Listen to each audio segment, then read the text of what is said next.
blood trail. We found one. They were attacked.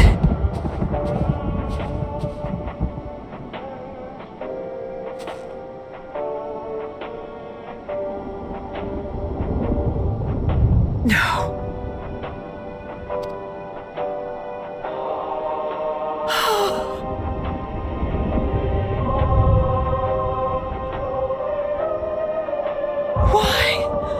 Why wouldn't they?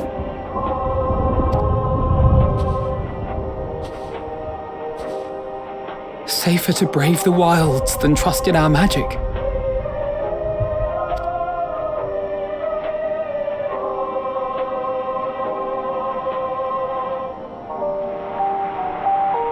We should have... I should have...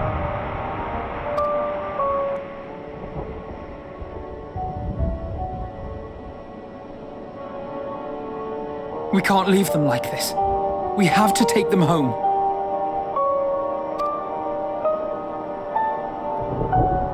What if we're only making it worse?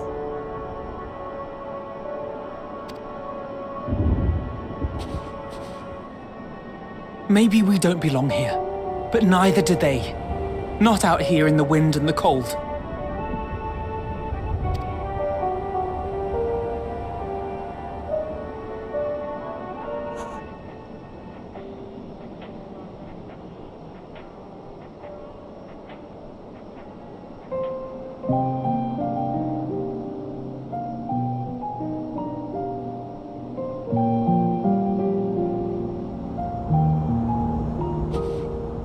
I heard the story about Varus's voice from beyond the grave. Of course, I didn't believe it, but Licinia and her sister did. Perhaps there is something to the tale after all.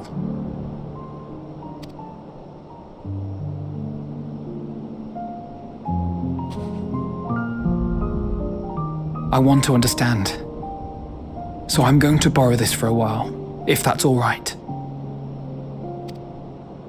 You had every reason not to trust us. We came as trespassers, invaders.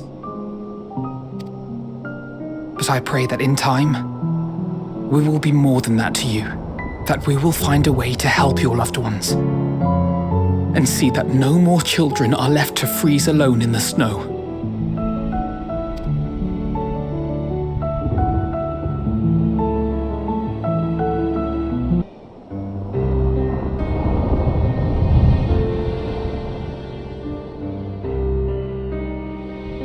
Thank you for your report. We shall inform the troops of these developments and instruct them to proceed with the utmost caution should they encounter any survivors. Allow me to go and speak with the ones at the victor's spoils. They may be more willing to listen to a fellow Garlean and accept our offer of assistance. I pray you are right. And though I am loath to burden you any further, should there be an appropriate occasion to speak of Licinia and her sister, please do so.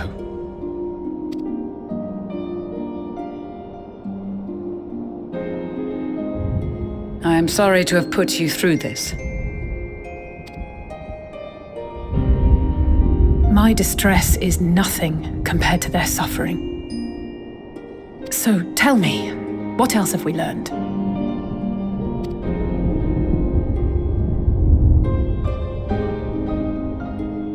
As you may have already heard, we have succeeded in curing the members of the Popularis, Maxima identified. They have provided us with some intriguing insights into the current state of Garlemald.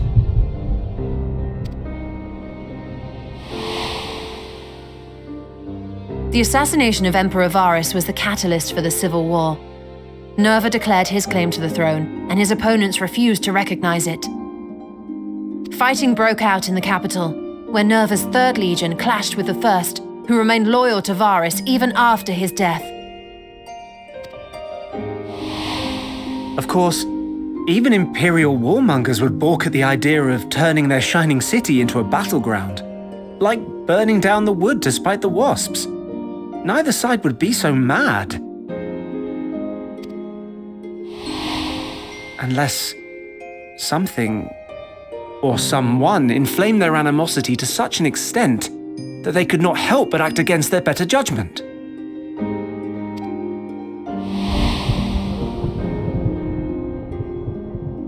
It brings to mind events of the Gimlet Dark, does it not? The Emperor's sudden withdrawal from the front lines, specifically. Nerva and his father, Titus, Varus's then political rival, took advantage of rumors that Crown Prince Xenos had been possessed by a demon. Elidibus, what better way to disparage your enemies than with the truth, or a close enough approximation? Indeed. But before their accusations could be substantiated, many of Titus's followers were silenced. While some were merely stripped of their status, others died under curious circumstances, one after another, suddenly and suspiciously. Again, Elidibus. Like as not, he had a hand in it. No evidence was found to implicate Varus, certainly. Nevertheless, Titus, Nerva, and the Third Legion would have judged it a brazen attempt by the Emperor to rid himself of his political enemies. And then, in the midst of this growing turmoil, Varus Sosgalvus is murdered.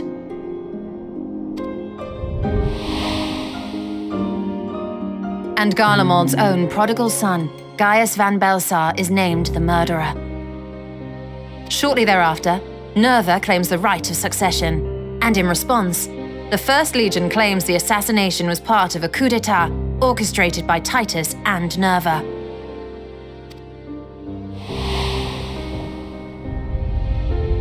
So no one is at fault, and everyone else is to blame. I should add that both parties received substantial financial backing, presumably to provide them with the means and encouragement to pursue a swift victory, and that these contributions came from the self-same benefactor. I'd heard House Brutus had been filling the Third Legion's coffers, but the First as well. It would seem so. Though the Populares determined that the First Legion received funds from a variety of organizations, all had connections to House Brutus. So Fandaniel, in the guise of Asahi, was playing both sides against each other the entire time. The information we gained from my friends does not end there. One night, shortly after fighting broke out, the capital was shaken by an immense tremor.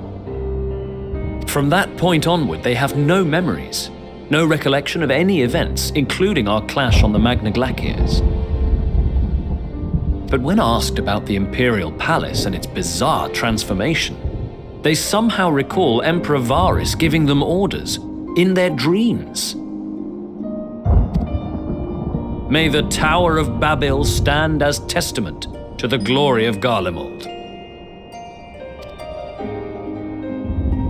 This sounds awfully familiar.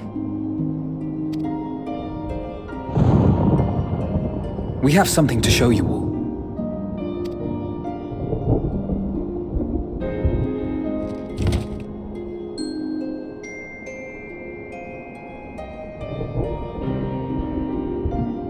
Varus spoke to them through this radio. Perhaps it was a recording, but if not, that would be inexplicable.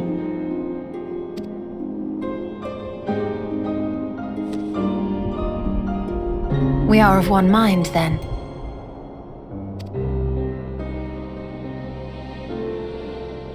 The ether that permeates the ore used in this device is almost identical to that of the talismans. I see it. While it is likely more by coincidence than design, these devices might also ward against a primal's influence. A picture is beginning to form. If the tremor felt throughout Garlemald was a wave of ether emitted by a primal, then while those within range would have been tempered, those huddled around a radio desperate for news concerning the Civil War would have been spared. No wonder Licinia kept it close.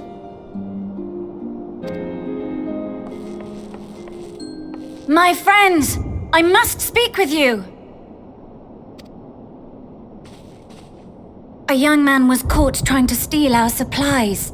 He is a soldier of the Iron Men, we think, but one who has not been made thrall. Thankfully, Magni restrained him before blood was spilled. The stranger is outside, if you wish to ask him questions. I think we do.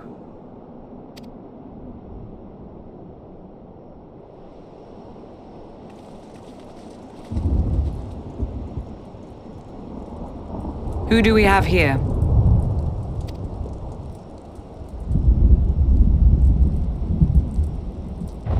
Garleans? Traitors to your homeland! Have you no shame?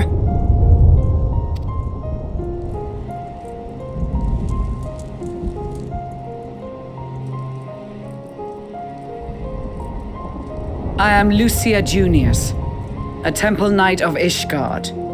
And you are? Iulus Pier Norbanus. And that's all you invaders will get from me. We are not here to invade Garlemald, far from it. Like you, our allies in Eorzea and the Far East fight in defense of their lives and their loved ones even as we speak. But it is the people of Garlemald who have suffered most. This we know. And that is why we have come to offer you our aid, that we may unite against our common foe.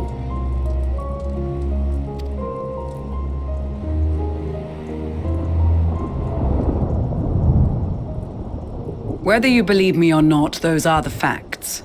Now, answer me this. Why would a proud soldier of the Empire be reduced to stealing? The situation must be dire indeed for you to go to such lengths.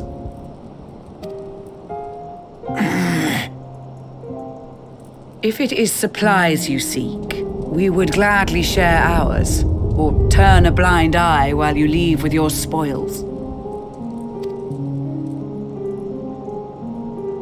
I will not negotiate. My commander will determine how to deal with you and yours. If you wish to treat with him, I will take you, but no more than 3.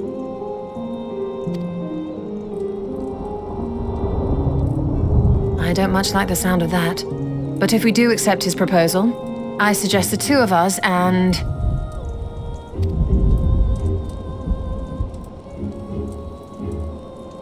Please allow me and Alize to act as envoys.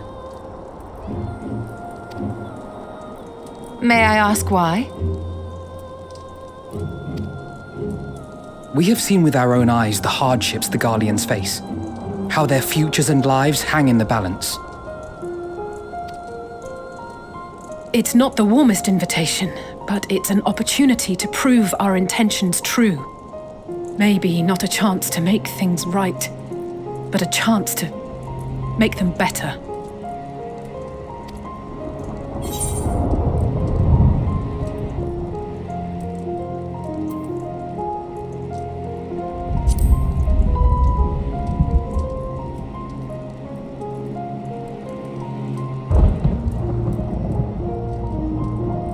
I can see that persuading you otherwise is a lost cause, but you will proceed with the utmost care.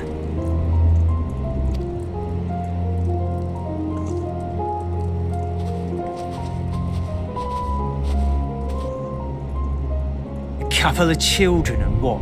A sellsword? Is this an insult? Not in the least. You will find that they are more than qualified to speak on our behalf. There are many dangers on the road ahead. I will need that back.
These are their chosen representatives.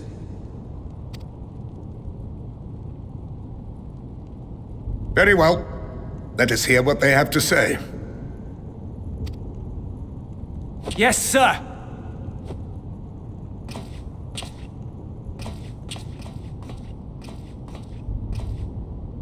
I present to you our commander, Lord Quintus Van Kina, Legatus of the First Legion. The First? I had no idea you had survived.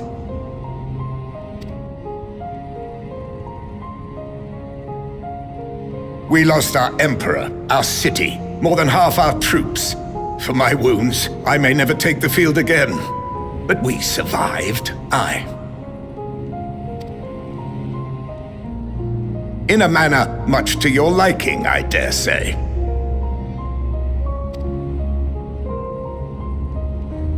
We have no intention of adding to your misfortunes, nor do we bear you any ill will. Spare me. Though you children may speak in earnest, overtures of peace ever ring hollow in my ears. So long as man stands to profit from his neighbor's suffering, war is inevitable. Driven from our ancestral homeland into this blasted waste. Yet still you yearned to rob us of our paltry scraps. 'Twas only with Magitech that you learned to keep your distance. Though we knew it was only a matter of time before you regrouped and returned. Conquest and empire were our only defenses. Emperors Solus and Varus understood this, and through their campaigns saw us grow and prosper. Much blood has been spilled in Garlemald's name, aye. But if it is a choice between yours and mine, then it is hardly a choice at all. I do not deny that a great many conflicts throughout history were driven by the desire or necessity to gain by another's loss. That is not why we are here. Nor have we come to petition your aid in the war with the Telophoroi, grave though that threat may be. Our purpose is simply this. We wish to help you. Let us help you. If there is aught that can be done to ease your plight, we would be glad to do it. Perhaps you would.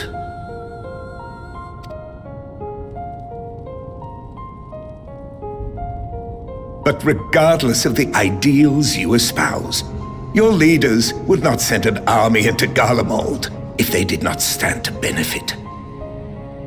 If we accept their aid, they will expect their efforts to be rewarded once the Telophoroi are no longer a threat. And after compensation and concessions, the great empire would be brought to heel. Her enemies rejoice at her downfall. Our third eye, a mark of shame. We won't stand idly by and let your people be humiliated. And we're not alone in that. We only want to make a difference, to make this world of ours better. Surely you can understand that. What I'm trying to say is, there are so many people who just don't care about making you suffer. And maybe that's almost insulting after all the suffering you feel the world has subjected your people to, but believe it or not, that's the truth. And now we're here, and all we're asking is for you to tell us what you want, what you hope for. So much blood has been shed, so much lost, all because of this endless war. Who wouldn't want to end it? Can we not work together to face our problems as one?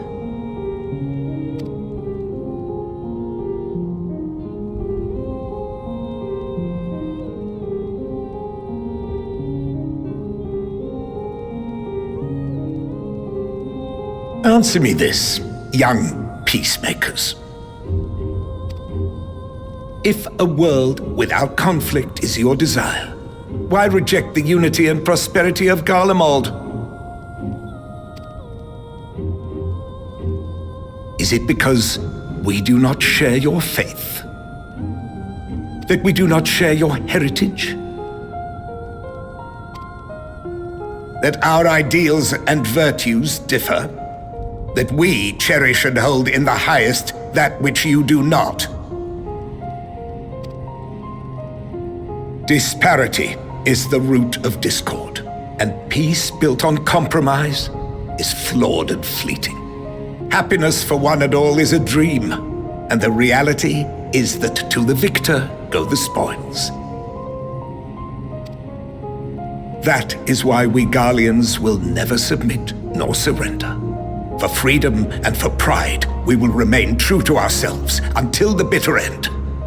That is my hope.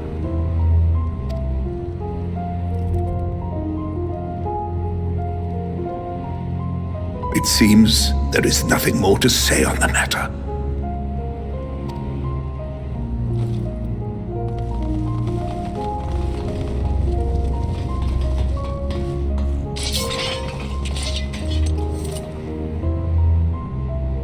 You will remain here while I decide what is to be done with you. Do not be alarmed. No harm will come to you if you cooperate.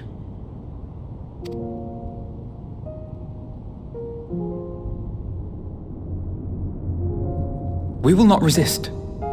However, as your guests, I ask that we be allowed to speak with the other members of your group. As you wish. I had no intention of locking you up, as by dawn you would be frozen stiff and you're no good to me dead. You are free to move about the encampment, but there is one condition. Collar them.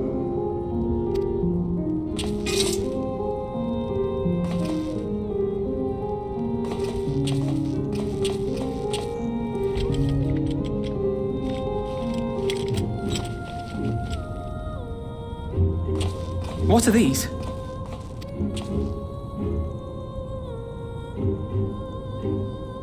Incentive. You'll be watched at all times. Stray too far or act suspiciously, and we will administer a rather painful shock. Stop! Keep away from that one.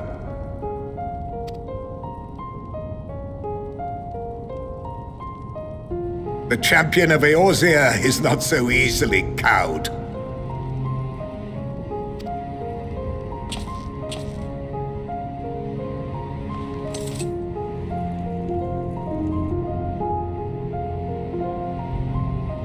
Even if she allowed herself to be collared, the shock would be no more than an itch.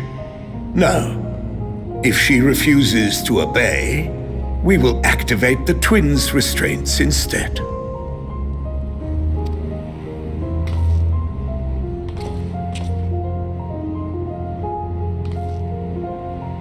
You needn't worry about us. We'll forget we're even wearing them soon enough. Even now, you still... Why go to such lengths? What is it all for?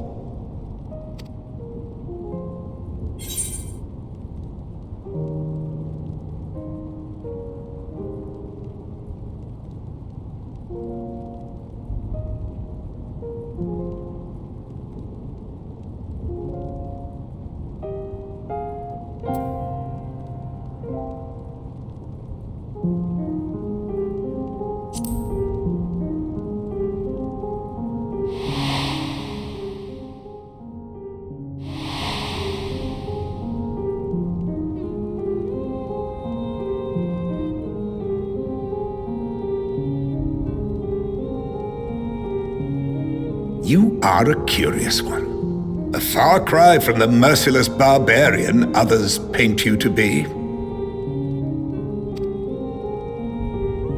You will be their warden. Take them away.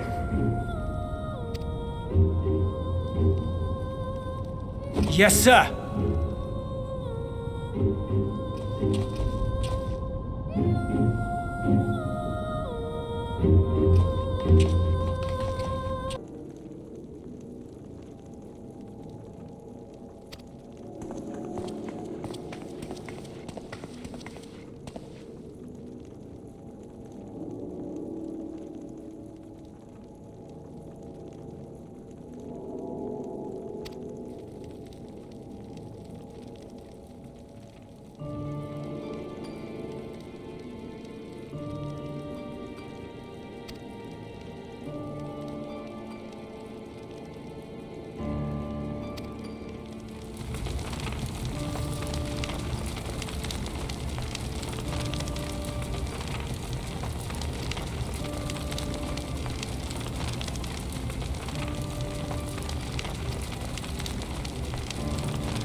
finally escaped the watchful gaze of your keepers, have we? Don't react. You'll only draw attention to yourself. Just carry on as you are and listen. After you left with the Garlean lad, Lucia bade a few of us scouts follow you at a discreet distance. We observed you being led into the station, but decided against venturing inside. When you emerged sometime later, and we saw that the twins were sporting Magitech collars, it was clear what had taken place. Now, as quietly as you can, tell me everything.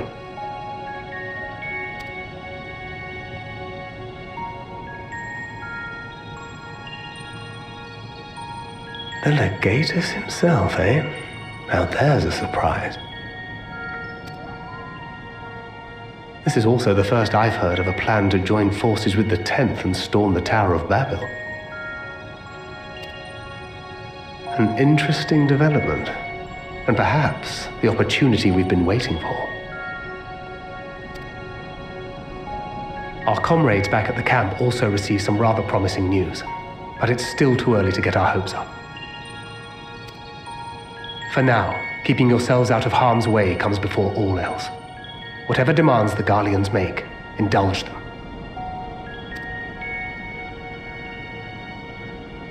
With luck, this will all be over soon. Until then.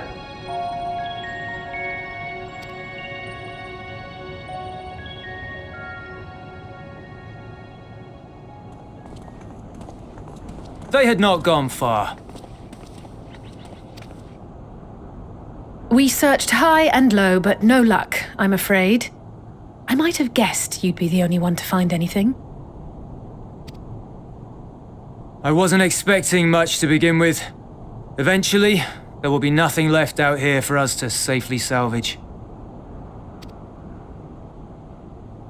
For now, this will have to suffice. We should return to the station.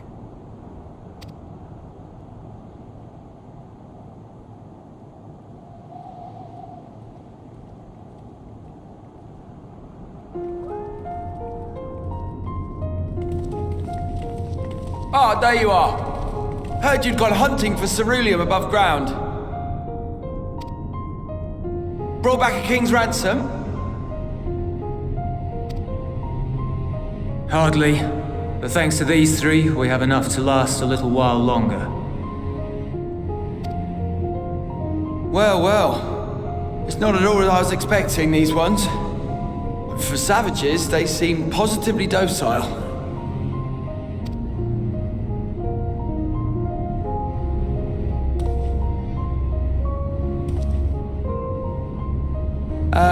It's a poor attempt at humor.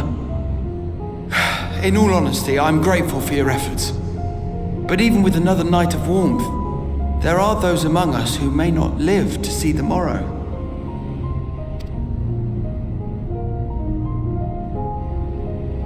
I trust your expedition was fruitful.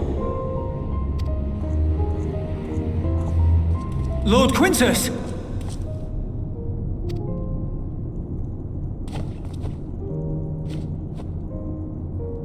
Use what you procured to refuel the armor.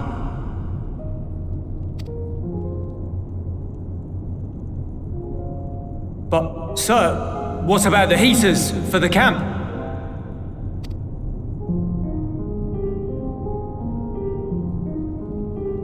The time for action is upon us.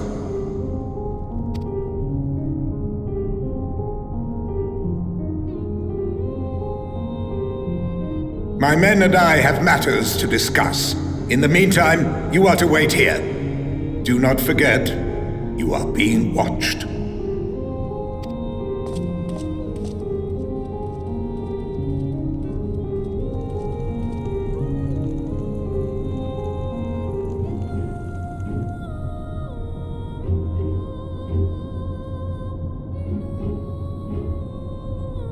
The time for action. What did he mean by that? I can only speculate. Clearly something requiring their magitech, given what we just heard. Whether they plan to utilize it now or after they join with the 10th is another question.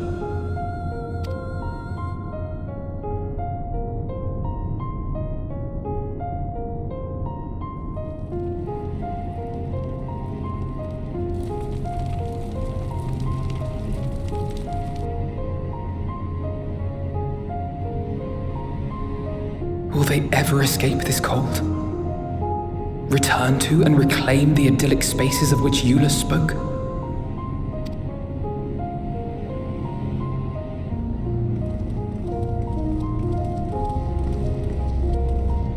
Finished your war, Council?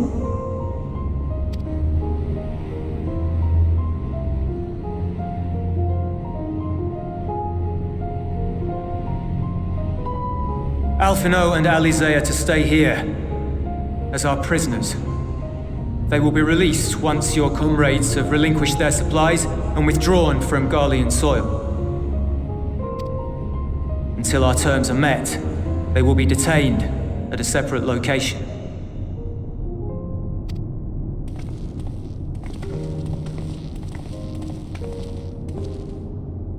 After everything we've said and done, this is how you treat us. Our allies have but limited supplies. They may stave off cold and starvation for a short while, but what then?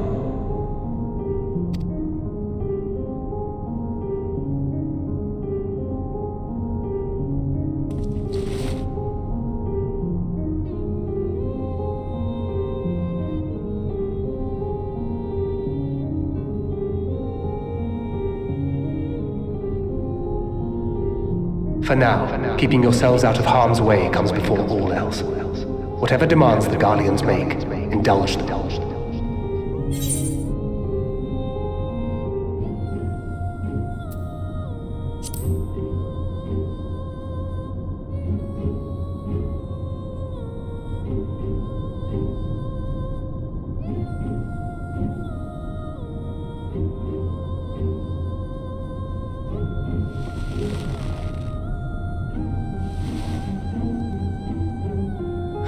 Get them out of here.